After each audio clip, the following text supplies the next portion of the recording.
Rito nang isugod siya sa ospital pagkatapos ng laban nila ni Manny Pacquiao. Tanggap naman ng tinaguriang Tijuana Tornado ang kanyang pagkatalo at kahit na nasa ospital pa rin, nagpaabot pa siya ng pagbati sa tinawag pa niyang best fighter in the world today na si Pacman. Nakatutok si Chino Gaston.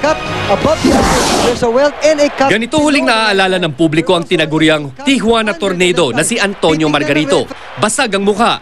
Halos pikit na ang mga mata bunsod ng matinding bugbog na inabot sa pakikipagtuos kay pambansang kamao Manny Pacquiao. Kaya naman hindi na humarap ang natalong Mexicano sa press conference pagkatapos ng kanilang laban. Pero ayon sa kanyang kampo, nasa mabuti namang lagay ang Tijuana Tornado.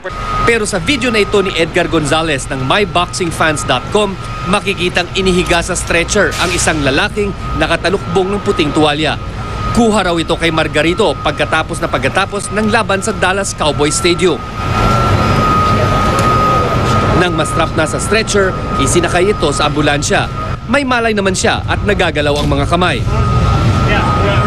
Nakakonfine ngayon si Margarito sa isang ospital sa Texas para sa operasyon na nagka-fracture niyang eye socket.